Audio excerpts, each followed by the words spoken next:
friends, welcome to our channel 0 to pi. Today we will discuss linear transformation. आज हम पूरा linear transformation करेंगे. देखिए बेसिक से चलेंगे कि होता क्या है, उसके बाद इसमें कुछ शॉर्ट ट्रिक्स भी हैं, मैं आपको वो भी बताऊंगी शॉर्ट ट्रिक्स कि लीनियर ट्रांसफॉर्मेशन को शॉर्ट ट्रिक से कैसे करेंगे.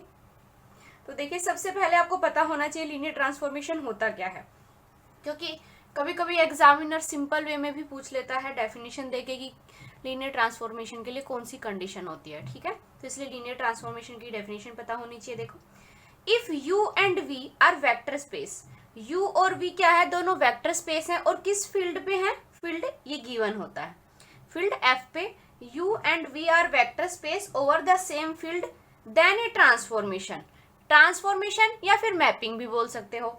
t जो ये t है इसको आप ट्रांसफॉर्मेशन भी बोल सकते हो या मैपिंग भी बोल सकते हो. u से v के अंदर जो ट्रांसफॉर्मेशन चल रहा है आपका u से v में, और ये दोनों एक ही फील्ड पे डिफाइन है. ठीक है, is a linear transformation from u to v. इस t को हम लीनियर ट्रांसफॉर्मेशन कहेंगे u से v के अंदर. कब? जब ये दो कंडीशन को सेटिस्फाई करेगी. क्या? अगर मैं दो एलिमेंट लेती हूँ अल्फा और बीटा, कहाँ से, u से. अल्फा और बीटा मैंने दो एलिमेंट लिए हैं u से, then t alpha plus beta करोगे, ट्रांसफॉर्मेशन लगाओगे अल्फा प्लस बीटा, तो वो इक्वल होना चाहिए transformation of alpha plus transformation of beta के. या और सेकंड कंडीशन क्या है, ट्रांसफॉर्मेशन ऑफ a इंटू में अल्फा. यहाँ पे अल्फा तो आपने u से लिया है, लेकिन जो a है वो फील्ड का एलिमेंट है. a क्या है, फील्ड का लिया है आपने. ठीक है, a इंटू में अल्फा करो तो a जो कांस्टेंट टर्म है वो बाहर आ जाएगी, t इंटू में अल्फा हो जाएगी. अगर ये दो कंडीशन सेटिस्फाई करता है कोई भी ट्रांसफॉर्मेशन, तब हम उसको बोलेंगे लीनियर ट्रांसफॉर्मेशन. या तो आप ये दो कंडीशन शो कर दो या आप ये सिंगल कंडीशन शो कर दो. सिंगल कंडीशन क्या है, देखो, t a इंटू में alpha plus b beta equal हो जाए, जो कांस्टेंट टर्म है उसको बाहर लिखो, a t alpha plus b बाहर आ गया, ट्रांसफॉर्मेशन ऑन बीटा. अगर ये टर्म इक्वल आ जाए, या तो हम सिर्फ ये सिंगल टर्म को शो कर दे तो बोलेंगे ट्रांसफॉर्मेशन है लीनियर, या फिर हमें ये दो कंडीशन शो करनी होगी, तब हम बोलेंगे वो क्या है, लीनियर ट्रांसफॉर्मेशन. यहाँ पे जो कांस्टेंट है a और b वो फील्ड के एलिमेंट है, और अल्फा और बीटा आपका u से चलेगा, क्योंकि मैपिंग आपकी u से v में जा रही है. ठीक है, ये होता है आपका लीनियर ट्रांसफॉर्मेशन. अब इसके ऊपर बेस्ड क्वेश्चन कैसे पूछे जाते हैं हम वो देखते हैं, फिर जो एग्जाम में क्वेश्चन आए हुए हैं वो भी करेंगे. नेक्स्ट क्वेश्चन है, देखिए, टी मैपिंग चल रही है आपकी R3 से R3 में, डिफाइन बाय, ट्रांसफॉर्मेशन लगाते हो x1 x2 x3 पे, वो किसके इक्वल होगा, x1 का स्क्वायर, x2 का स्क्वायर, x3 का स्क्वायर. इसने पूछा है क्या ये लीनियर ट्रांसफॉर्मेशन है. तो देखो, लीनियर ट्रांसफॉर्मेशन के लिए हमें ये दो कंडीशन शो करनी होंगी कि ये दोनों कंडीशन अगर सेटिस्फाई हो गई तब हम बोल देंगे कि ये लीनियर ट्रांसफॉर्मेशन है. तो देखो कैसे करेंगे. सबसे पहले हमें अल्फा और बीटा कोई दो नंबर लेने होंगे. R3 में कैसे एलिमेंट होंगे, R3 में 3 एलिमेंट होंगे. ठीक है, तो हमें R3 में से 3 3 के पेयर चलेंगे, तो अल्फा और बीटा हमें लेना है R3 से कोई भी. तुम लिखो लेट, हमने अल्फा लिया आपने x1 x2 x3, कुछ भी लिख सकते हो आप जनरल टर्म, और बीटा आपने लिया y1 y2 y3. ठीक है, अल्फा लिया x1 x2 x3, बीटा लिया y1 y2 y3. हमें शो करना है अल्फा प्लस बीटा के ऊपर ट्रांसफॉर्मेशन लगाए. तो देखो यहां से अल्फा प्लस बीटा आपका क्या आएगा, x1 plus y1 first element plus first में होगा, x2 plus y2 and y3 x3 plus y3, x3 plus y3. ठीक है, यहां तक अल्फा प्लस बीटा को जब आप करोगे तो x1 plus y1, x2 plus y2, x3 plus y3 बनेगा. अब इसके ऊपर ट्रांसफॉर्मेशन लगाना है, तो देखो क्या आएगा, t अल्फा प्लस बीटा किसके इक्वल हुआ, ट्रांसफॉर्मेशन लगाओ आप इसके ऊपर, x1 plus y1, x2 plus y2 और x3 प्लस y3 पे क्या आएगा. देखो जब आप x1 x2 x3 पे लगा दे तो हर एक का स्क्वायर हो जाता है। तो देखो इसका स्क्वायर करेंगे, x1 प्लस y1 का स्क्वायर प्लस अब सेकेंड टर्म क्या है, x2 प्लस y2 का स्क्वायर, थर्ड टर्म क्या है, x3 प्लस y3 का स्क्वायर। तो ट्रांसफॉर्मेशन लगाया अल्फा प्लस बीटा पे, तो इसकी तो वैल्यू आ गई हमें। अब इन दोनों की वैल्यू निकालनी है। तो देखो ट्रांसफॉर्मेशन लगाओ अल्फा पे, क्या आएगा, अल्फा क्या है, x1 x2 x3, तो क्या होगा x1 का स्क्वायर, x2 का स्क्वायर, x3 का स्क्वायर। ऐसे ही बीटा पे लगाओगे तो क्या आएगा, y1 का स्क्वायर, y2 का स्क्वायर और y3 का स्क्वायर। हमें शो करना है ये जो है इन दोनों के सम के इक्वल है। क्या ये इक्वल है, ये टर्म क्या इक्वल है x1 plus y1 plus x2 plus y2 का स्क्वायर प्लस x3 का स्क्वायर प्लस y3 का स्क्वायर के? क्या ये दोनों टर्म इक्वल है? देखो x1 का स्क्वायर y1 का स्क्वायर चलो मिल जाएगा आपको, लेकिन यहाँ पे साथ में जब इसको ओपन करोगे तो 2x1 y1 भी तो आएगा। क्या इसमें दिख रहा है आपको 2x1 y1? नहीं दिख रहा। ऐसे ही यहाँ पे 2x2 y2 भी आएगा, तो इस टर्म में तो है ही नहीं। तो इसका मतलब ये दोनों टर्म तो कभी इक्वल हो ही नहीं सकती। इसका मतलब हम क्या बोलेंगे, टी अल्फा प्लस बीटा जो है वो इक्वल नहीं है T alpha plus T beta के। अगर फर्स्ट कंडीशन ही सेटिस्फाई नहीं हो रही तो हम डायरेक्ट बोलेंगे ये लीनियर ट्रांसफॉर्मेशन नहीं है, नॉट लीनियर ट्रांसफॉर्मेशन। ठीक है, नेक्स्ट है, हमें शो करना है कि जो ये गिवन है ये लीनियर ट्रांसफॉर्मेशन है या नहीं। तो लीनियर ट्रांसफॉर्मेशन के लिए फिर वही करेंगे, u और v अपनी तरफ से लेट करेंगे। कौन से R3 से लेंगे, डोमेन से लेंगे। तो देखो u क्या होगा, इसकी डायमेंशन 3 है तो 3 डायमेंशन का लेना होगा। x1 ले लो, एक x2 ले लो, एक x3 ले लो। आप जनरली कुछ भी ले सकते हो। v के लिए ले लिया आपने y1, y2 और y3। अब क्या करना था, हमें क्या शो करना है, हमें शो करना है T U plus V equal होगा T U plus T V के। आप अल्फा बीटा भी बोल सकते हो इनको, कोई प्रॉब्लम नहीं है उसमें। और सेकंड कंडीशन हमें प्रूव करनी है कि टी ए यू इक्वल होना चाहिए ए टी यू के। हम ये दो कंडीशन शो कर देंगे तो ये लीनियर ट्रांसफॉर्मेशन हो जाएगा हमारा। तो देखो सबसे पहले हमें u प्लस वी करना होगा, तो u प्लस वी करो। u प्लस वी क्या आया, x1 plus y1, x2 plus y2, x3 plus y3। इसके ऊपर ट्रांसफॉर्मेशन लगाना है। तो देखो इसके ऊपर ट्रांसफॉर्मेशन लगा देते हैं। ओपन करोगे तो क्या बनेगा, देखो x y z था तब कैसे ओपन हुआ, सबसे पहले y आया तो y का काम यहाँ पे ये कर रहा है x2 प्लस y2। ठीक है, तो यहाँ पे आएगा आपका x2 प्लस y2।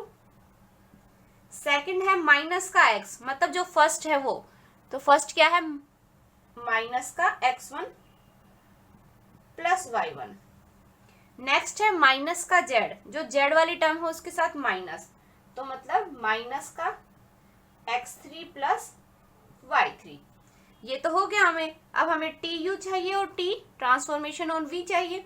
तो ट्रांसफॉर्मेशन ऑफ u लगाओ, ट्रांसफॉर्मेशन ऑफ u तो आपके पास ये है।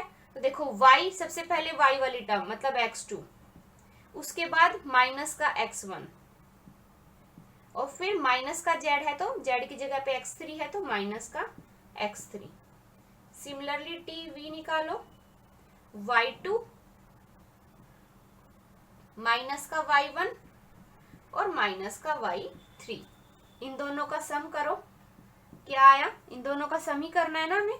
तो सम करोगे तो देखो फर्स्ट टर्म में फर्स्ट टर्म ऐड करोगे, क्या आएगा x2 प्लस y2, माइनस का साइन आएगा x1 plus y1, minus common ले लिया ना हमने। अब थर्ड टर्म में थर्ड करोगे ऐड x3 और y3, तो माइनस कॉमन ले लूं मैं, माइनस कॉमन लिया तो x3 प्लस y3 हो जाएगा, माइनस x3 प्लस y3। अब आप देखो क्या ये वैल्यू इन वैल्यू के इक्वल नहीं है? देखो x2 प्लस y2 आ रहा है, x2 plus y2 minus x1 plus y1 minus x1 plus y1 minus x3 plus y3 minus x3 plus y3। मतलब कि आपका ये फर्स्ट कंडीशन तो ये क्या कर रहा है, सेटिस्फाई कर रहा है। इसका मतलब हम कौन सी कंडीशन चेक करेंगे, हम सेकंड कंडीशन चेक करेंगे। तो फर्स्ट तो हमारी सेटिस्फाई हो गई, अगर सेकंड भी हो गई तो मतलब वो लीनियर ट्रांसफॉर्मेशन हो गया। अब देखो सेकंड चेक करते हैं हम। देखो t a जो है आपने कोई भी नंबर लिया है, देखो a x1 x2 और x3। जब आप इसको ओपन करोगे तो देखो ax1 ax2 ax3 a सबके साथ आ जाएगा और उस पर ट्रांसफॉर्मेशन लगाओगे तो देखो क्या आएगा, ax2 माइनस का ax1 और ये इक्वल हो जाएगा माइनस का ax3। इसकी वैल्यू आ गई।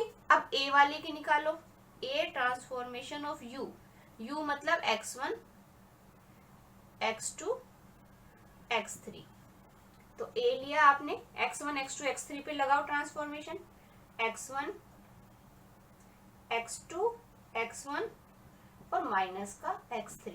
मल्टीप्लाई करोगे तो a अंदर आ जाएगा, तो आप इसको लिख सकते हो ax2 माइनस का ax1 और माइनस का ax3। तो अब देखो ये दोनों टर्म्स है तो इक्वल ही, ax2 minus ax1 minus ax1 minus ax3 तो मतलब सेकंड कंडीशन भी आपकी सेटिस्फाई हो रही है। तो इसका मतलब ये क्या है, आपका लीनियर ट्रांसफॉर्मेशन है। तो इसका मतलब ये जो है क्या है, आपका लीनियर ट्रांसफॉर्मेशन है।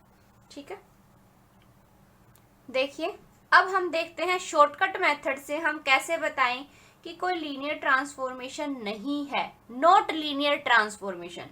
आपके एग्जाम में पूछा जाता है, 4 ऑप्शन दे देगा और पूछता है कि कौन सा लीनियर ट्रांसफॉर्मेशन नहीं है। तो देखो आपको अगर आइडिया लग जाए कि कौन सा लीनियर ट्रांसफॉर्मेशन नहीं है तो आप आसानी से निकाल सकते हो। एग्जामिनर क्या पूछता है, नॉट लीनियर ट्रांसफॉर्मेशन। तो देखो, या फिर आपको नॉट लीनियर ट्रांसफॉर्मेशन का पता चल गया, मान लो 3 ऑप्शन में आपको पता चल गया कि ये लीनियर ट्रांसफॉर्मेशन नहीं है, तो जाहिर सी बात है जो एक ऑप्शन बच गया वो आपका लीनियर ट्रांसफॉर्मेशन होगा। तो यहाँ पे मैं आपको शॉर्टकट बता रही हूँ किसका, नॉट लीनियर ट्रांसफॉर्मेशन का, कि कब लीनियर ट्रांसफॉर्मेशन नहीं होगा। शॉर्टकट है कब लीनियर ट्रांसफॉर्मेशन नहीं होगा, उसके लिए शॉर्टकट है। इसके लिए शॉर्टकट मिल गया तो मतलब हम लीनियर ट्रांसफॉर्मेशन तो वैसे भी निकाल सकते हैं। अगर 3 ऑप्शन में हमें नॉट लीनियर ट्रांसफॉर्मेशन मिल गया तो जो बच गया ऑप्शन वो लीनियर ट्रांसफॉर्मेशन का हो गया। ठीक है, तो देखो सबसे पहली कंडीशन क्या है, अगर कभी भी आपको मोड दिखे, क्या दिखे आपको, कभी भी इमेज के अंदर मोड दिखे, आपको रेंज के अंदर क्या दिखे, मोड दिखे, तो आप बोल देना वो लीनियर ट्रांसफॉर्मेशन नहीं है। जैसे ही आपने मोड देखा आप डायरेक्ट बोलना वो लीनियर ट्रांसफॉर्मेशन नहीं है, not linear transformation, not linear transformation. देखो अभी इसी टाइप का क्वेश्चन देखो, ये 6 है, यहाँ पे क्या गिवन है, ट्रांसफॉर्मेशन एक्स वाई इक्वल होगा modulus of 2x minus 3y। आपको तो जैसे ही मोड दिखा, मोड देखते ही आप बोलोगे कि ये क्या है, नॉट लीनियर ट्रांसफॉर्मेशन, कि ये लीनियर ट्रांसफॉर्मेशन तो नहीं है। ऐसे ही थर्ड क्वेश्चन देखो, फिर से क्या दिखा आपको, मोड दिख गया। जैसे ही आपको मोड दिखे आप तुरंत बोल देना कि वो लीनियर ट्रांसफॉर्मेशन नहीं है, आपको चेक करने की जरूरत ही नहीं है। कोई बच्चा चेक करके देखना चाहे तो कर सकते हो। जैसे ही आपको मोड दिखे क्वेश्चन के अंदर आप डायरेक्ट बोलना वो लीनियर ट्रांसफॉर्मेशन नहीं है। फर्स्ट हो गया आपका। सेकंड रूल क्या है, देखो सेकंड रूल है आपका, कभी भी आपके इस टाइप से मिले, आपको कोई ट्रांसफॉर्मेशन ऐसे हो एक्स वाई जेड और एक्स में कुछ भी ऐड हो रहा हो कांस्टेंट टर्म, एक्स में मान लो सी कांस्टेंट टर्म ऐड हो रहा है, वाई और जेड, या जरूरी नहीं है कि एक्स में ही ऐड हो सकता है वाई में ऐड हो सकता है जेड में ऐड हो। मतलब कहने का ये है कि किसी भी नंबर में अगर कोई कांस्टेंट टर्म ऐड हो रही है, किसी भी एलिमेंट में अगर कोई कांस्टेंट टर्म ऐड हो रही है, चाहे यहाँ पे ऐड हो रही हो, चाहे यहाँ पे, चाहे यहाँ पे, अगर जैसे ही आपने देखा कि कोई नंबर आपका 1 2 3 4 या जो भी है रियल नंबर कोई भी अगर उसमें ऐड हो रहा है तो डायरेक्ट बोलना आप वो लीनियर ट्रांसफॉर्मेशन नहीं है। अब देखो इसमें 1 ऐड हो रहा है, तो जैसे ही आपने देखा फर्स्ट टर्म में 1 ऐड हो रहा है तो आप बोलोगे not linear transformation, not linear transformation. ऐसे ही देखो इसमें फिर से 1 ऐड हो रहा है, यहाँ पे 2 हो सकता है, 3 हो सकता है यहाँ पे x और यहाँ पे y+1 हो। तो जैसे ही आपने कोई कांस्टेंट टर्म देखी 1 2 3 4 या भी कोई भी रियल नंबर, तुरंत बोलना वो लीनियर ट्रांसफॉर्मेशन नहीं है। लेकिन याद रखना ऐड की बात हो रही है तब, मल्टीप्लीकेशन की बात नहीं हो रही है यहाँ पे। Not linear transformation second rule हो गया आपका। थर्ड रूल क्या है, देखो अगर कभी भी आपको स्क्वायर की फॉर्म में दिखे, जैसे यहाँ पे देखो एक्स स्क्वायर दिख रहा है, क्या दिखा आपको एक्स स्क्वायर, तो स्क्वायर की फॉर्म में दिखा तो भी आप बोलोगे कि वो लीनियर ट्रांसफॉर्मेशन नहीं है। इससे पहले मैंने एक स्क्वायर का कराया था तो उसमें हमने शो किया था कि वो लीनियर ट्रांसफॉर्मेशन नहीं था। तो याद रखना कभी भी स्क्वायर दिखे, मोड दिखे, स्क्वायर दिखे या कोई कांस्टेंट टर्म ऐड हो रही हो, तीनों केस में क्या बोलोगे आप, वो लीनियर ट्रांसफॉर्मेशन नहीं है। फोर्थ है देखो आपका, अगर x इंटू में y जाओ, अगर 2 का ऐसे मल्टीपल आए x इंटू में y, तब भी आप क्या बोलोगे, वो लीनियर ट्रांसफॉर्मेशन नहीं है। x इंटू में y आएगा तो भी आप लीनियर ट्रांसफॉर्मेशन बोलोगे नहीं है, तो नॉट लीनियर ट्रांसफॉर्मेशन। तो ये आपके कुछ शॉर्ट ट्रिक्स हैं कि कैसे आप क्वेश्चन को करेक्ट कर सकते हो। एग्जामिनर इसी बेसिस पे क्वेश्चन बनाता है ताकि आपका इजीली सोल्व हो जाए, ना कि लेंथी मेथड से आप सोल्व करोगे। ऐसा क्वेश्चन कभी नहीं बनाता एग्जामिनर। तो इस तरीके से आपको पता होना चाहिए कि नॉट लीनियर के लिए आपके पास क्या क्या कंडीशन है, फिर लीनियर का तो आपको अपने आप पता चल ही जाएगा। ठीक है, नेक्स्ट क्वेश्चन है देखिए, which of the following function t R2 से R2 is a linear transformation. पूछा है कि इनमें से कौन सा लीनियर ट्रांसफॉर्मेशन है। तो देखो हमें नॉट लीनियर का तो हम पता लगा ही लेंगे, कैसे, देखो यहाँ पे 1 ऐड है, इसके साथ 1 ऐड है, कोई भी कांस्टेंट टर्म ऐड है, मतलब ये तो हमारा लीनियर ट्रांसफॉर्मेशन नहीं होगा। सेकंड में देखो x इंटू में y हो रहा है, हमने अभी बताया था कि अगर 2 का ऐसे मल्टीप्लाई तो भी वो लीनियर ट्रांसफॉर्मेशन नहीं होता। थर्ड में देखो फिर से कुछ ऐड हो रही है कांस्टेंट टर्म, और वो भी दोनों में ऐड हो रही है, हमें तो एक में दिख जाती तो भी हम बोल देते लीनियर ट्रांसफॉर्मेशन नहीं है, यहाँ तो दोनों में ही है तो भी ये लीनियर ट्रांसफॉर्मेशन नहीं है। ये तीनों लीनियर ट्रांसफॉर्मेशन नहीं है, not linear, not linear transformation. तो बच गई कौन सी, फर्स्ट। तो फर्स्ट क्या होगी आपकी, लीनियर ट्रांसफॉर्मेशन। तो ऑप्शन फर्स्ट क्या होगा, करेक्ट। और आप इसको सोल्व करके भी देख सकते हो, जो 2 मेथड मैंने बताए हैं उनसे आप इनको प्रॉपर तरीके से सोल्व कर लेना, आपका ये लीनियर ट्रांसफॉर्मेशन आएगा। ठीक है, तो ये कुछ शॉर्ट ट्रिक्स थी नॉट लीनियर के लिए, वो लर्न रखना, क्योंकि क्या होता है कि वो नॉट लीनियर के ऑप्शन डालेगा, जैसे ही आपने देखा वैसे ही आपका क्वेश्चन आधा तो वहीं पे सोल्व हो जाता है। ठीक है, अब चलते हैं नेक्स्ट पे। नेक्स्ट है देखिए, रेंज क्या होता है, या रेंज स्पेस भी बोल सकते हो, या आप इमेज ऑफ टी भी बोल सकते हो। रेंज बोलो, रेंज स्पेस बोलो, या इमेज ऑफ टी बोलो, बात एक ही है। देखो रेंज इसलिए पढ़ा रही हूँ क्योंकि आपके रैंक और नलिटी वगैरह निकालने में इन टॉपिक्स की जरूरत है। हल्का सा रिवीजन करते हैं। देखो यू से यू और वी दो, U and V are 2 vectors defined on same field F. Transformation चल रहा है टी यू से वी के अंदर, is a linear transformation. Then range of T denoted by, range of T क्या होगा, उसको आप डिनोट करोगे आर टी से। मतलब क्या है, रेंज ऑफ टी कि कैसे होगा, यू के जितने भी एलिमेंट है उनके ऊपर टी चलेगा आपका, मतलब image of every element of you. जो इमेज आएगी आपकी, image under T, image under T of vector in you, image under T, image under T of vector you. You के जितने भी वेक्टर हैं उनकी जब इमेज निकालते हो अंडर टी, तब आप क्या बोलोगे, उसको रेंज बोलोगे। ठीक है, तो मतलब रेंज में कौन से आएंगे, जो वी के अंदर जितने भी एलिमेंट होंगे, जितने भी वेक्टर होंगे, वो सारे किस में आएंगे, रेंज में होंगे आपके। ठीक है, तो देखिए अब चलते हैं नल स्पेस और कर्नल ऑफ लीनियर ट्रांसफॉर्मेशन, वो और बता देती हूँ, फिर मेन टॉपिक पे चलेंगे हमारे रैंक और नलिटी पे। नेक्स्ट है नल स्पेस या कर्नल ऑफ लीनियर ट्रांसफॉर्मेशन भी बोल सकते हो। नल स्पेस बोले या कर्नल बोले बात एक ही है। टी यू से भी कोई भी लीनियर ट्रांसफॉर्मेशन है and kernel of T is subset of U. याद रखना ये चीज क्वेश्चन में एग्जामिनर पूछ सकता है क्या, कि नलिटी ऑफ टी या फिर कर्नल ऑफ टी, कुछ भी बोले एक ही बात है। कर्नल ऑफ टी जो है सबसेट होता है किसका, यू का। यू मतलब जो आपका डोमेन होता है उसका। कर्नल ऑफ टी सबसेट होता है यू का। और रेंज जो है अभी जो हम पढ़ के गए हैं रेंज, वो सबसेट होता है वी का रेंज।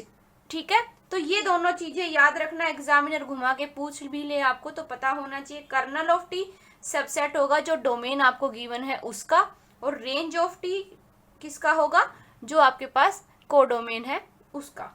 ठीक है, तो देखिए नल स्पेस क्या होता है, आप यू के जितने भी वेक्टर्स हैं, यू के जितने भी वेक्टर हैं, यू के आपने जितने भी वेक्टर लिए उसके ऊपर जब ट्रांसफॉर्मेशन लगाया और जो जो वेक्टर आपको जीरो देता है, जो जो वेक्टर इमेज क्या देता है जीरो, तो वो वेक्टर्स क्या हो जाएंगे, नल स्पेस में आ जाएंगे। किस में आ जाएंगे वो वेक्टर, नल स्पेस में। तो यही डेफिनेशन है इसकी कि क्या है कि नल स्पेस या फिर कर्नल ऑफ टी पूछेगा तो वो सभी यू बिलोंग करेंगे यू में सच दैट इनकी जो इमेज निकालते हो आप वो क्या हो, जीरो आए। नेक्स्ट है rank and nullity of linear transformation. इसके ऊपर क्वेश्चन पूछा जाता है हर बार। क्या तो लीनियर ट्रांसफॉर्मेशन क्या होती है, कौन सी लीनियर ट्रांसफॉर्मेशन है उसके ऊपर आता है, क्या रैंक और नलिटी के ऊपर आता है। तो देखिए सबसे पहले रैंक होता क्या है, फिर इसके क्वेश्चंस की प्रैक्टिस करेंगे। टी ट्रांसफॉर्मेशन है यू से वी भी है linear transformation. Then we define R T, हम रेंज ऑफ टी निकालेंगे। क्या निकालेंगे, range of T. Range of T मैंने अभी बताया आपको क्या होता है, as a rank of T, जो होगा वो क्या होगा आपका रैंक ऑफ टी। और रेंज, रैंक को कैसे डिनोट करते हो आप, रो टी से। जरूरी नहीं है कि वो हमेशा आर टी लिख के दे, वो आपको रो टी भी लिखेगा तो भी मतलब क्या है उसका रैंक ऑफ टी की बात करता है और रैंक की बात करता है। ठीक है, तो देखो अभी मैंने बताया रेंज क्या होता है कि हम इमेज निकालते हैं under T of vector you. Range क्या निकाला था हमने, रेंज ऑफ टी क्या देखा था हमने, हम इमेज निकालते हैं वेक्टर यू का, और ये यू बिलोंग कर रहे हैं यू से, अंडर ट्रांसफॉर्मेशन टी। तो जो ये इमेज आती है उसकी जो डायमेंशन होगी, जो इमेज आएगी उसकी जो डायमेंशन होगी वो क्या हो जाएगी, रैंक हो जाएगी ऑफ लीनियर ट्रांसफॉर्मेशन की। तो आप कुल मिला के समझ लेना कि जो भी आपकी इमेज आती है, जो इमेज आती है उसकी जो डायमेंशन होगी वो क्या हो जाएगी, रैंक ऑफ टी। और इमेज तो वी में जाके मिलेगी आपको, यू में तो मिलेगी नहीं, वी में मिलेगी इमेज, इमेज वी में मिलेगी। तो इसका मतलब जो रेंज है आपका वो सब स्पेस होगा इस वी का, जो आपकी कोडोमेन है उसका सब स्पेस होगा। ठीक है, अच्छा अब है नलिटी ऑफ लीनियर ट्रांसफॉर्मेशन। क्या होता है, डायमेंशन ऑफ एंटी। डायमेंशन निकालेंगे नल स्पेस का। नल स्पेस मैंने बताया क्या होता है कि जब हम इमेज निकालते हैं किसकी, टी लगाते हैं operation, under operation on vector you के ऊपर, और आपके पास जीरो मिलता है। अगर आपके पास वो सभी वेक्टर जिनकी इमेज आपको जीरो मिलती है उनको आप क्या बोलोगे, वो क्या है उसकी डायमेंशन। डायमेंशन बोलोगे आप, डायमेंशन मतलब नल स्पेस की जितने भी जो वेक्टर मिलेंगे आपको वो क्या हो जाएगी, उसकी डायमेंशन हो जाएगी। ठीक है, तो इस तरीके से आपको करना है। Dimension of anti is called nullity of T, कि आपने नल स्पेस जो निकाला है उसकी जब डायमेंशन निकालोगे आप उसको क्या बोलोगे, नलिटी ऑफ टी। इसको डिनोट करोगे म्यू टी से। ठीक है, अब एक इंपॉर्टेंट रिजल्ट है वो और बताती हूँ, फिर उसके बाद क्वेश्चंस की प्रैक्टिस करते हैं। नेक्स्ट है, काफी इंपॉर्टेंट रिजल्ट है, एग्जाम में पूछा भी जाता है। स्लेवेस्टर लॉ क्या होता है, देखिए टी यू से वी कोई भी लीनियर ट्रांसफॉर्मेशन है तो क्या फॉर्मूला बनेगा, rank of T plus nullity of T. Rank of T plus nullity of T किसके इक्वल होगा, डायमेंशन ऑफ यू के। Dimension of you, you means जो डोमेन है आपकी, जो इसकी डायमेंशन गिवन होगी उसके। मान लो अगर आपके पास टी ट्रांसफॉर्मेशन चल रहा है r³ से r² में, तो डायमेंशन ऑफ यू पूछूं मैं, तो देखो u की जगह पे क्या है, r3 है ना, r³ नहीं बोलते इसको, r3 बोलते हैं। t r3 से r2 के अंदर चल रही है आपकी मैपिंग। तो देखो इसकी डायमेंशन कितनी है, 3 है। तो यहाँ पे u की जगह पे आप डायमेंशन ऑफ r3 बोलोगे, मतलब डायमेंशन ऑफ 3 लेके चलोगे। ठीक है, इसमें कंफ्यूज नहीं होना कि u से v बोला है तो u तो है ही नहीं इसमें। u का मीन्स है कोई भी वेक्टर। ठीक है, कोई भी वेक्टर की बात करता है। Dimension of u means dimension of domain की बात करता है। जितनी डायमेंशन इसकी होगी उतनी डायमेंशन यहाँ पे हम लिखेंगे।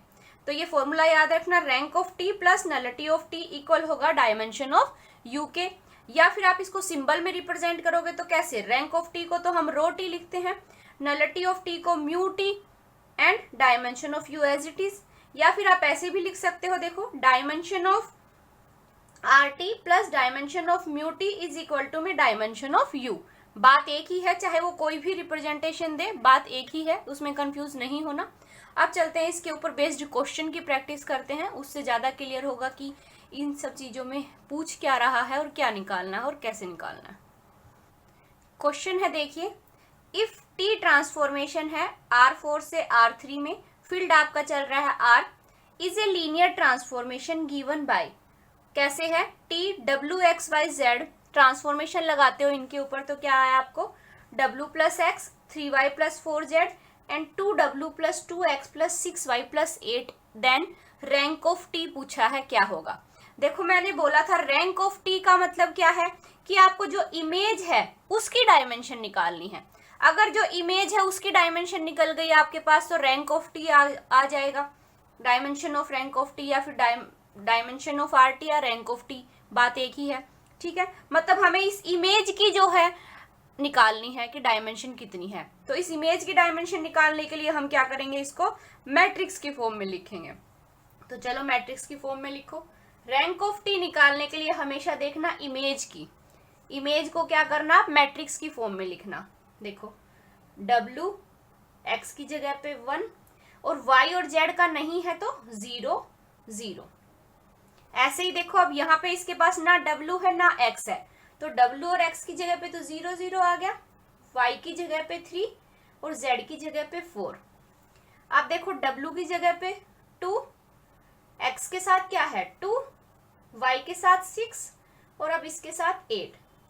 अब ये मैट्रिक्स बन गई आपकी 3x4 की मैट्रिक्स है। ये भी पता होना चाहिए कैसी मैट्रिक्स है, ये 3x4 की मैट्रिक्स है। पहले तो हम कोशिश करेंगे कि इसको हम किसी भी रो को या किसी भी कॉलम को 0 बनाने की कोशिश करते हैं कि पूरा रो या फिर पूरी कॉलम जो है 0 बन जाए।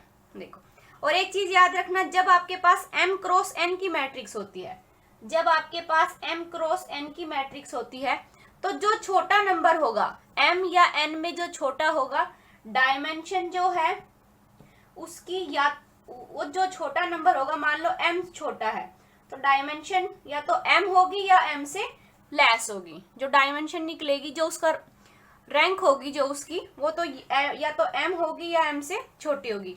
अब जैसे मैं इस मैट्रिक्स की रैंक पूछती हूँ आपसे, या तो 3 होगी इसकी रैंक या 3 से कम होगी, 4 तो पॉसिबल है नहीं। देखो इसमें हम क्या देखते हैं, m×n की फॉर्म में जो छोटा नंबर है, छोटा कौन सा है, 3 नंबर है, तो इसकी जो रैंक है या तो 3 होगी या 3 से लेस होगी। ठीक है, तो देखो सबसे पहले हम इसके ऊपर ऑपरेशन लगाते हैं।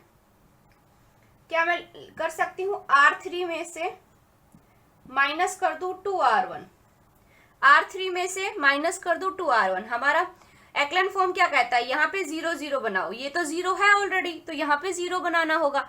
यहाँ पे 0 बनाने के लिए इस रो को हम क्या करेंगे, 2 से मल्टीप्लाई करके इसमें से माइनस कर देंगे, तो वही लिखा है। तो देखो क्या बना आपका, ये हुआ 1 1 0 0 0 0 3 4। अब इसको 2 से मल्टीप्लाई करो तो क्या आया 2, तो 2 में से 2 गया 0। इसको फिर से 2 से किया मल्टीप्लाई तो 2 आया, 2 में से 2 करोगे तो 0। ये 6 और 8 अब एज इट इज रहा, क्योंकि यहाँ पे 0 है तो माइनस करोगे तो 6 और 8 ही रहेगा। ठीक है, अब देखो क्या आप इसको फिर से 0 बना सकते हो इन नंबर्स को, हाँ बना सकते हैं। अगर मैं इसको 2 से मल्टीप्लाई कर दूं, इस पूरी रो को अगर मैं 2 से मल्टीप्लाई कर दूं और इसमें से माइनस कर दूं तो नीचे 0 बन जाएगा। देखो यहाँ पे 6 बना, 6 में से 6 गया 0, यहाँ पे 8 बना, नीचे भी 8 है, माइनस करेंगे तो 0, तो ऑपरेशन लगा देते हैं। क्या ऑपरेशन लगाया देखो, R3 में से माइनस कर दो 2R2, तो क्या आया 1 1 0 0 0 0 3 4 0 0। जब आप माइनस करोगे 6 में से 6 गया 0, 8 में से 8 गए 0। अब देखो, अब क्या ये 0 बन सकती है सेकंड रो? सेकंड रो तो 0 कभी किसी हाल में नहीं बन सकती, ना फर्स्ट रो बन सकती है। इसका मतलब इसकी डायमेंशन कितनी होगी? डायमेंशन कितनी होगी? जितनी आपके पास नॉन जीरो रो होगी, जितनी क्या होगी? नॉन जीरो रो, उतनी क्या होगी? डायमेंशन होगी। अब इसके पास देखो, एक तो ये नॉन जीरो रो है, एक ये नॉन जीरो रो है, ये तो पूरी ही 0 हो गई, ठीक है। तो इसका मतलब इसकी रैंक कितनी हो गई? इसकी रैंक होगी 2। इसकी रैंक कितनी हो गई? 2। तो रैंक ऑफ टी कितनी हो गई आपके पास? 2। इसका मतलब रैंक ऑफ टी कितनी हो गई? 2, ठीक है। और अब मैं पूछूं अगर नलिटी ऑफ टी और बताओ कितनी हो गई, तो नलिटी ऑफ टी निकालने के लिए क्या है, हमें पता है rank of T plus nullity of T equal होता है डायमेंशन ऑफ यू के। ये फॉर्मूला हमें पता है। डायमेंशन ऑफ यू मींस जो आपके पास डोमेन है उसकी डायमेंशन। इसकी डायमेंशन कितनी है? 4 है। R4 है तो डायमेंशन 4 है, तो इसकी डायमेंशन 4 है। नलिटी ऑफ टी हमें निकालना ही है और रैंक ऑफ टी हमने अभी निकाल ही लिया, कितना आया? 2। तो यहां से नलिटी ऑफ टी कितनी हो गई? 4 में से 2 करोगे तो 2। तो नल पूछे या रैंक ऑफ टी पूछे या नलिटी ऑफ टी पूछे या डायमेंशन ऑफ यू पूछे, डायमेंशन तो पूछेगा ही नहीं क्योंकि डायरेक्ट ही गिवन है। तो आप इस तरीके से निकाल सकते हो, ठीक है। आई होप समझ आया होगा। कुछ नहीं करना, रैंक ऑफ टी निकालने के लिए आपको इमेज देखनी है। इमेज को आपको मैट्रिक्स की फॉर्म में लिखना है और मैट्रिक्स का ऑर्डर निकाल देना कितना है, मैट्रिक्स का रैंक निकाल देना कितना है। मैट्रिक्स का रैंक निकालना कैसे निकालोगे? जितनी पॉसिबल हो आप 0 रोज बनाइए या कॉलम बनाइए। आपने देखो 0 रो बनाने की कोशिश की तो ये नीचे वाली जो है पूरी 0 बन गई। अब टोटल कितनी है नॉन जीरो रो? टोटल नॉन जीरो रो तो आपके पास 2 मिली है, ये तो पूरी 0 ही हो गई, तो इसकी डायमेंशन कितनी हो जाएगी? 2 हो जाएगी। तो वही क्या हो जाएगी? रैंक ऑफ टी हो जाएगी, ठीक है। अब और एग्जांपल देखते हैं। नेक्स्ट क्वेश्चन है, देखिए ट्रांसफॉर्मेशन टी R3 से R2 में चल रहा है। Be a linear transformation defined by T x y z किसके इक्वल है? x प्लस वाई और y प्लस जेड के। देन नलिटी ऑफ टी पूछा है क्या होगा? नलिटी ऑफ टी पूछा है क्या होगा? तो देखो इसको निकालने के लिए सबसे पहले हमें क्या निकालना होगा? Rank of T. Rank of T निकालने के बाद हम नलिटी ऑफ टी आराम से निकाल सकते हैं, इजीली हो जाएगा हमारा। देखो रैंक ऑफ टी निकालना हमें आता है, अभी पढ़ा हमने। रैंक ऑफ टी निकालने के लिए सबसे पहले आप क्या करना, जो भी इमेज गिवन है उसको आप मैट्रिक्स की फॉर्म में लिखना। जो ये गिवन है इमेज, इसको आप मैट्रिक्स की फॉर्म में लिखना और अब उसकी रैंक निकाल देना। x और y की जगह पे 1, z है नहीं तो 0, यहाँ पे x का नहीं है तो x की जगह पे 0, y और z की जगह पे 1 1। अब इसकी रैंक निकाल दो, रैंक क्या आएगी? देखो अगर आप इसके ऊपर कोई भी ऑपरेशन लगाओगे, रो एक्लन लगाओ या फिर आप कॉलम लगाओ, कोई भी आपके पास 0 0 नहीं बनेगा। ये मैट्रिक्स है कैसी? 2 इंटू में 3 की है, 2 क्रॉस 3 की मैट्रिक्स है, तो इसकी डायमेंशन कितनी होगी? इसकी डायमेंशन कितनी होगी? 2 होगी। इसकी रैंक कितनी होगी? 2 होगी। अगर 2 क्रॉस 3 की है और स्मॉलर कौन सा है? 2 है, तो इसकी जो रैंक होगी वो कितनी होगी? 2 होगी। क्योंकि देखो हम किसी भी रो को या कॉलम को 0 0 नहीं बना पा रहे। कोई भी ऑपरेशन आप लगा के देख लो, यहाँ पे आप 0 नहीं बना पाओगे क्योंकि ऊपर क्या है आपका 0 है, तो आप इसको 0 नहीं बना पाओगे। इनमें कोई ना कोई ऐसा जरूर मिलेगा एलिमेंट जो नॉन जीरो होगा। पूरी रो या कॉलम आपकी 0 नहीं बनेगी, इसलिए रैंक क्या होगी? इन दोनों में जो मिनिमम होगा वो होगी। मिनिमम कौन सा है? 2, तो इसकी रैंक कितनी हो गई? 2। अब रैंक ऑफ टी आ गया। अब निकाल सकते हैं हम नलिटी ऑफ टी। हमें पता है formula, rank of T plus nullity of T equal होता है डायमेंशन ऑफ यू के। रैंक ऑफ टी कितना है? 2। नलिटी ऑफ टी हमें निकालना ही है। डायमेंशन ऑफ यू कितना है? जो डोमेन की डायमेंशन है कितनी है 3, तो नलिटी ऑफ टी कितना हो गया 3 माइनस 2 दैट इज 1। तो ऑप्शन सेकंड क्या होगा आपका करेक्ट ऑप्शन होगा। इस तरीके से निकालना है। नेक्स्ट है एग्जाम में आए हुए क्वेश्चन है टी R3 से R3 भी लीनियर ट्रांसफॉर्मेशन डिफाइंड बाय, ये आपको गिवन है। इसने पूछा रैंक बताइए और नलिटी ऑफ टी बताइए। तो देखो रैंक निकालने के लिए क्या बोला, जो भी इमेज गिवन है उसको आप मैट्रिक्स की फॉर्म में लिखो। तो ये जो रैंक निकालने के लिए आप क्या करोगे, ये जो गिवन है इसको मैट्रिक्स की फॉर्म में लिखो। x यहाँ पे -1 और ये 2 2 1 0, माइनस का 1 माइनस का 2 और 2। अब आप इसके ऊपर ऑपरेशन लगाओ, पहले यहाँ पे 0 बनाओ फिर यहाँ पे 0 बनाओ, एक्लन फॉर्म का फॉर्मूला लगाओ। तो क्या बना देखो, यहाँ पे मैं ऑपरेशन लगा सकती हूँ R2 minus 2R1 and R3 plus R1। R3 पे लगाओ R3 प्लस R1। तो देखो क्या बना 1 -1 और 2 तो एज इट इज। R2 में से 2R1 माइनस करो, 2 में से 2 माइनस 0, यहाँ पे 1 है, यहाँ पे माइनस माइनस प्लस 2 3, 0 माइनस 4 कितना हुआ माइनस का 4। अब R3 प्लस R1 फर्स्ट वाले रो में थर्ड वाली ऐड करो, 1 में -1 ऐड करोगे तो 0, -1 में -2 ऐड करोगे तो माइनस का 3, 2 और 2 4। अब देखो अब नीचे वाली टर्म को आप कोशिश करो कि 0 बन जाए पूरी। अगर मैं इसमें इनको ऐड कर दूं, 3 में -3 ऐड करोगे 0, -4 में 4 ऐड करोगे तो 0, मतलब हमारी नीचे वाली जो पूरी रो है वो 0 बन सकती है। तो ऑपरेशन लगाओगे क्या, R3 पे लगाओगे क्या R3 प्लस R2। तो क्या बना 1 -1 2 0 3 -4 0, R3 में R2 ऐड करोगे तो क्या आएगा 0, 4 में 4 ऐड करोगे माइनस का 4 ऐड करोगे तो 0। तो देखो अब क्या ये 0 बन सकती है, अब आगे ये 0 नहीं बन सकती। अगर ये रो भी हमारी 0 बन जाती तब हम बोलते रैंक क्या होगा 1, लेकिन अब ये रो आप 0 नहीं बना पाओगे क्योंकि यहाँ पे 0 है और यहाँ पे कोई नॉन 0 है, तो कहीं ना कहीं एक नॉन 0 नंबर आपको मिलता रहेगा। तो इसलिए इसकी रो रैंक जो है कितनी हो गई 2 हो गई। तो देखो जितने नंबर ऑफ नॉन 0 रो होगी, एक तो ये नॉन 0 रो है और एक ये वाली नॉन 0 रो है, तो कितनी नॉन 0 रो हो गई 2 नॉन 0 रो। तो इसका मतलब रैंक कितना हो गया टी का, तो रैंक ऑफ टी कितना हो गया 2। जितनी नंबर ऑफ नॉन 0 रो मिलेंगी आपको उतना क्या होगा रैंक होगा। रैंक आ गया। नलिटी ऑफ टी निकालना हो तो फॉर्मूला क्या होता है, rank of T plus nullity of T equal होता है डायमेंशन ऑफ यू के। रैंक ऑफ टी निकाल लिया हमने 2 है, नलिटी ऑफ टी हमें निकालना है। डायमेंशन ऑफ यू क्या बोला था मैंने, जो डोमेन गिवन है उसकी डायमेंशन कितनी है इसकी 3 है, तो 3। तो नलिटी ऑफ टी कितना हो गया 3 माइनस 2 दैट इज 1। तो रैंक 2 नलिटी 1, तो मतलब थर्ड ऑप्शन क्या होगा आपका करेक्ट ऑप्शन होगा।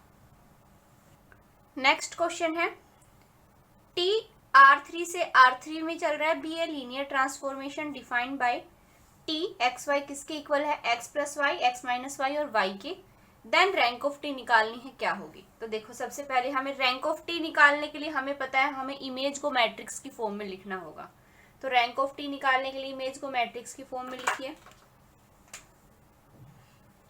x और y की जगह पे 1, यहाँ पे 1 और -1, 1 और -1, और यहाँ पे x की जगह पे 0, y की जगह पे 1। अब आप देखो ये कितने बाय कितने की मैट्रिक्स है, ये तो 3 क्रॉस 2 की मैट्रिक्स है, 3 रो है और 2 कॉलम है, तो 3 क्रॉस 2 की मैट्रिक्स है। तो इससे एक बात तो आपकी हो गई कंफर्म कि इसकी जो रैंक है, जो इसकी रैंक है वो 2 या 2 से कम होगी। इसकी जो रैंक है वो या तो 2 होगी या 2 से कम होगी, क्योंकि जो इन दोनों में सबसे छोटा नंबर क्या है 2 है, तो इसलिए इसकी जो रैंक है या तो 2 होगी या 2 से कम होगी। ठीक है, तो देखो निकालते हैं हम रैंक। 3 तो पॉसिबल है ही नहीं, 3 तो किसी हाल में नहीं आएगी, तो मतलब या तो 2 होगी या 2 से कम। ऑपरेशन लगाओ। चलो, हमारा सबसे पहले काम है कि ये जो नंबर है इसको 0 बनाते हैं। ये 0 नंबर कब बनेगा? जब अगर मैं R2 में से R1 माइनस कर दूं, इसमें से ये माइनस कर दूं, तो यहाँ पे 0 बन जाएगा। ठीक है, और उसके बाद हमें यहाँ 0 बनाना होता है। यहाँ तो ऑलरेडी 0 है ही, तो हमें जरूरत नहीं है बनाने की। ठीक है, तो देखो क्या बना, 1 1, इसमें से ये माइनस करो 0, -1 में से -1 करोगे तो माइनस का 2, यहाँ पे 0 और 1 एज इट इज हो गया। अब नेक्स्ट स्टेप क्या होता है हमारा, यहाँ पे 0 बनाना, कि ये पूरी जो रो है आपकी 0 बन जाए।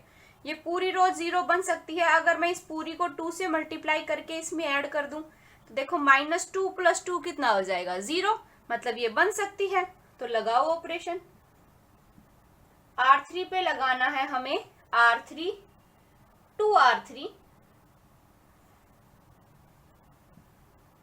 प्लस R2, तो क्या बना देखो, 1 1 0 -2 0, और यहाँ पे 2 से मल्टीप्लाई करोगे तो 2 और माइनस का 2 0। अब देखो इसकी रैंक कितनी आ गई। अब यहाँ पे 0 नहीं बना पाओगे आप, क्योंकि यहाँ पे 0 बना भी लोगे तो आपके पास यहाँ पे नॉन 0 बन जाएगा। तो इसलिए इसकी रैंक कितनी हो गई आपके पास, इसकी रैंक कितनी हो गई, 2। अब इससे ज्यादा आप 0 रो नहीं बना पाओगे। अगर आप यहाँ पे 0 बनाओगे तो फिर यहाँ पे आपके पास नॉन 0 नंबर आ जाएगा। तो इसका मतलब अब नॉन 0 रो कितनी हो गई टोटल, एक ये नॉन 0 रो, एक ये नॉन 0 रो, टोटल 2 नॉन 0 रो हो गई।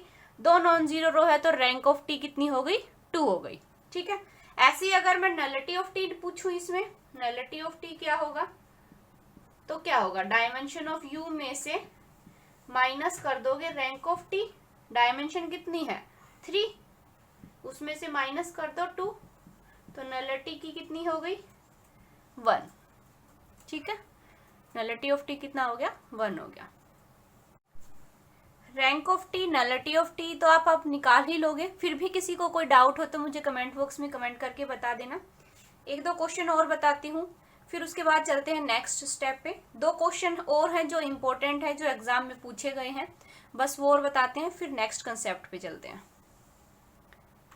ये क्वेश्चन है जो आपका एग्जाम में आया हुआ है। देखो मैं ये कंसेप्ट तो आपको बता ही चुकी हूँ, लेकिन एक बार क्वेश्चन से और हो जाता है क्लियर।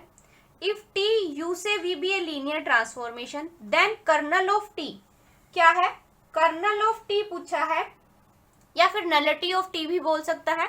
नल स्पेस की बात कर रहा है। इज ए सबस्पेस, याद रखना इसमें क्या चलेगा आपका, सबस्पेस। शायद मैंने पहले गलती से सबसेट बोल दिया होगा, तो यहाँ पे सबस्पेस होगा, क्योंकि स्पेस की बात कर रहे हैं, नल स्पेस की बात हो रही है, तो यहाँ पे स्पेस सबस्पेस ही चलेगा।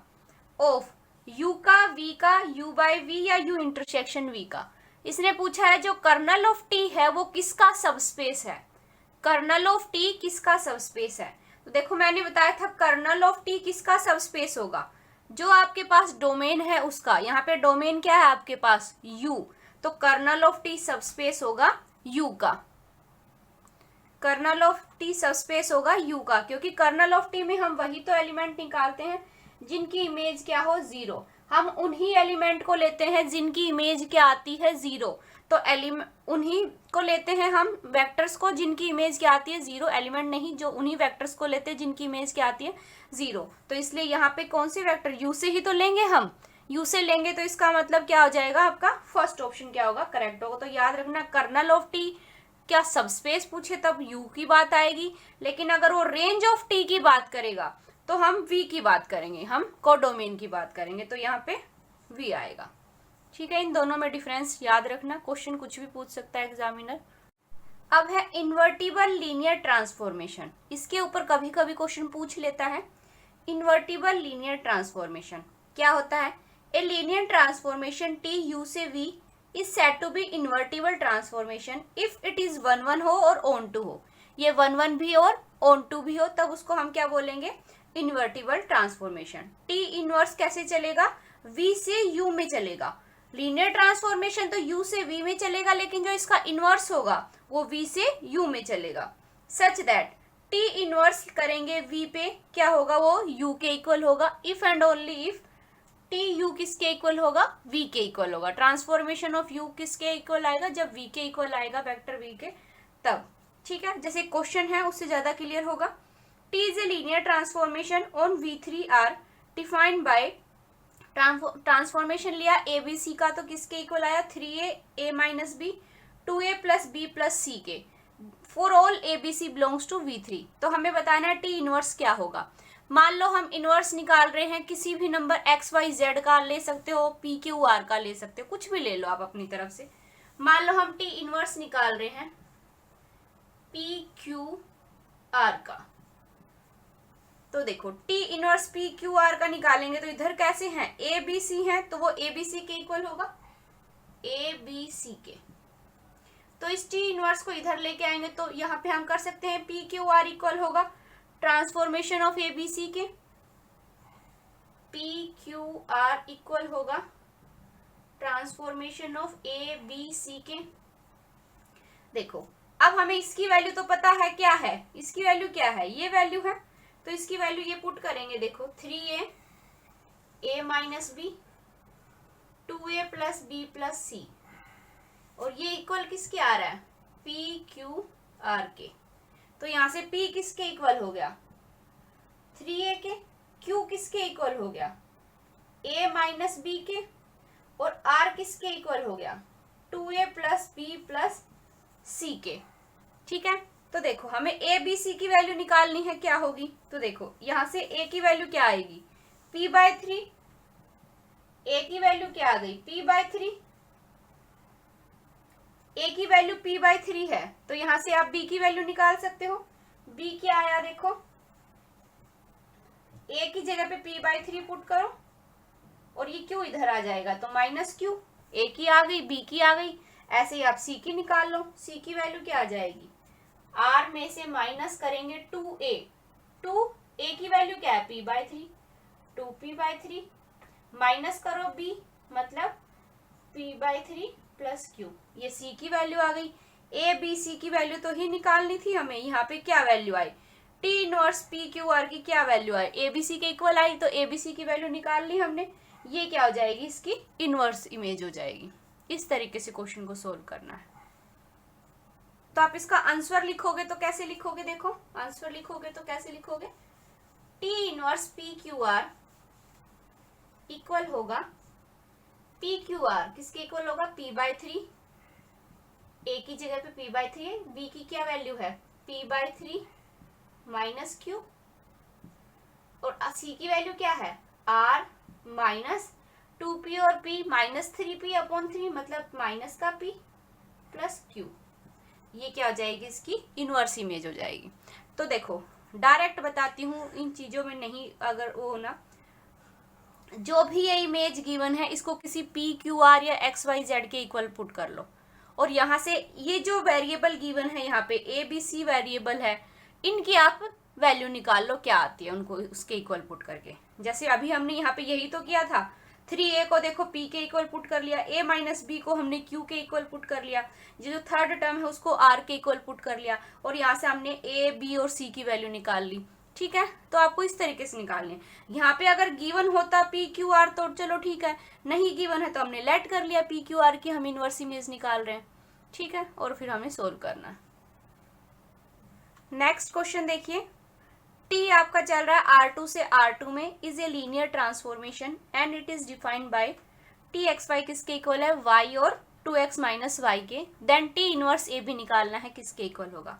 देखो इसका जो इनवर्स है वो निकालना है, क्या होगा, इनवर्स की बात कर रहे हैं तो यहाँ पे ए बी है, लेकिन वैसे इमेज कैसी निकलेगी आपकी, जो वेक्टर होंगे वो कैसे होंगे, एक्स और वाई की फॉर्म में होंगे।